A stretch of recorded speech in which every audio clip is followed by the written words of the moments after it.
நேயர்களுக்கு வணக்கம். இப்பொழுது செட்டிநாடு ஸ்பெஷல் மசாலா எப்படி செய்து நம்ம பார்க்கலாம் வாங்க. இதுக்கு தேவையான பொருட்கள் உங்களுக்கு நான் காமிக்கிறேன். தேவையான பொருட்கள் இது நம்ம மசாலா அரைக்கிறதுக்காக இது நான் எல்லாத்தையும் எடுத்து வச்சுருக்கிறேன். காஞ்ச மிளகாய் ஒரு 4 காஞ்ச மிளகாய், கொஞ்சம் இஞ்சி துண்டு, ஒரு 6 பூண்டு பல், கொஞ்சம் ஒரு 6-7 மிளகு, சீரகம் கொஞ்சம், முந்திரி ஒரு 10 எடுத்து வச்சுருக்கிறேன். இது வெந்தயம் கொஞ்சம் சும்மா கொஞ்சமாக தான் அது நம்ம ஆட் பண்ணிக்கணும். மஞ்சத்தூள் கொஞ்சம் எடுத்து வச்சுருக்கேன். பன்னீர் ஒரு 250 கிராம் நம்ம எடுத்துக்கலாம். வெங்காயம் ஒரு வெங்காயம் நறுக்கி வச்சுருக்கேன். இது தேவையான உப்பு. இது ஒரு வெங்காயம், ஒரு தக்காளி கட் பண்ணி வச்சுருக்கேன். உளுந்து கொஞ்சம், கொத்தமல்லி கொஞ்சம், இது தாளிக்கிறதுக்கு வெந்தயம் கொஞ்சம் எடுத்து வச்சுருக்கேன். இது பிரிஞ்சி இலை 1 எடுத்து வச்சுருக்கேன். கிராம்பு 2, பட்டை 1, கருவேப்பிலை கொஞ்சம் எடுத்து வச்சுருக்கேன். அதுக்கு தேவையான எண்ணெயும் எடுத்து வச்சுருக்கேன். இப்போது இந்த மசாலா பொருளெல்லாம் நான் எடுத்து வச்சுருக்கேன். இது எல்லாத்தையும் இப்போ நான் மிக்சியில் போட்டு இதை நான் அரைச்சிக்க போகிறேன். இப்போ கடாய் வச்சுருக்கேன். தவா காஞ்சிடுச்சு. எண்ணெய் இதில் ஊற்றிக்கலாம்.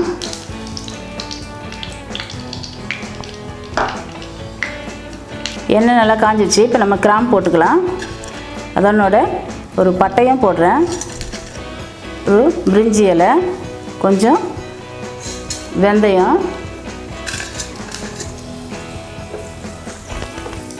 உளுத்தம்பருப்பு கொஞ்சம்,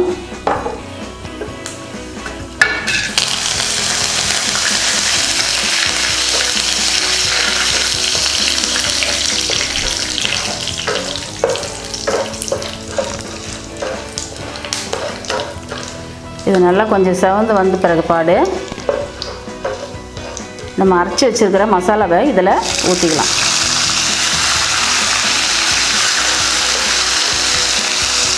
வெங்காயம், தக்காளி இதில் நம்ம அரைச்சி வச்சுருக்குறோம். இதை ஊற்றி நல்லா அந்த பச்சை வாடை போகிற வரைக்கும் நம்ம இதை நல்லா வதக்கிக்கணும்.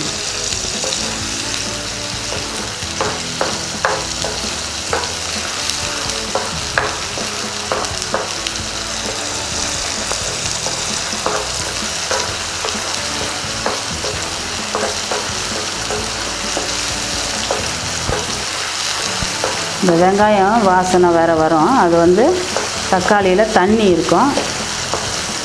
அது நல்லா சுருளை நம்ம நல்லா வதக்கிக்கணும்.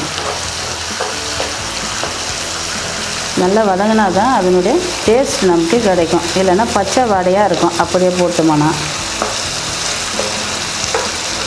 பாருங்க, எண்ணெயில் நல்லா அது வதங்கிடுச்சு. நம்ம எடுத்து வச்சுக்க நம்ம முந்திரி எல்லாம் அந்த மசாலாவுக்கு தேவையான மிளகாய் எல்லாம் அதில் எடுத்து இப்போ அது அரைச்சி வச்சுருக்கேன். அதையும் இப்போ அதில் நம்ம சேர்க்க போகிறேன்.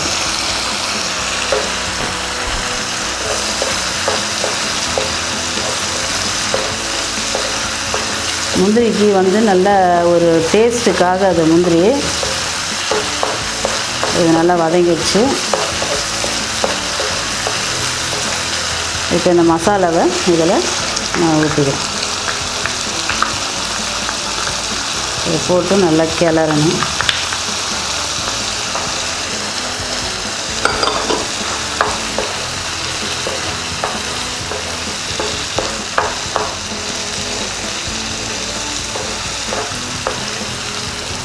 இதில் தண்ணி ஊற்றிருக்கிறேன். இதில் நான் இது கொஞ்சம் நல்லா அந்த பச்சை வடைலாம் நம்ம போகிறதுக்காக இது நல்லா கொஞ்சம் ஒரு கொதி நல்லா நம்ம ஒரு கொதி வர வரைக்கும் நம்ம ஒரு கொதிக்க வைக்கணும். இது கொஞ்சம் கொதி வந்துச்சு. இப்போ நான் பன்னீர் துண்டுகளை நான் கட் பண்ணி வச்சுருக்கிறேன். இதில் நம்ம எடுத்து போட்டுக்கலாம்.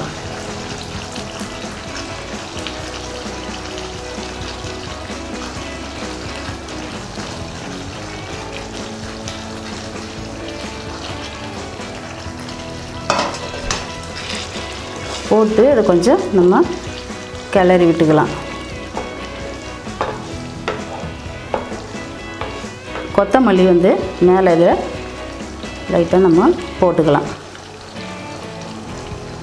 இப்போ செட்டிநாடு பன்னீர் மசாலா இது வந்து ரெடி ஆயிடுச்சு.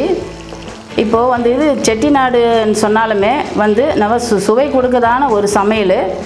இதில் வந்து மசாலாலாம் அதிகமாக அந்த செட்டிநாட்டில் வந்து மசாலாலாம் அதிகமாக சேர்ப்பாங்க. நல்ல டேஸ்ட்டாக இருக்கும். இதை நீங்கள் வீட்டில் ட்ரை பண்ணி பாருங்கள்.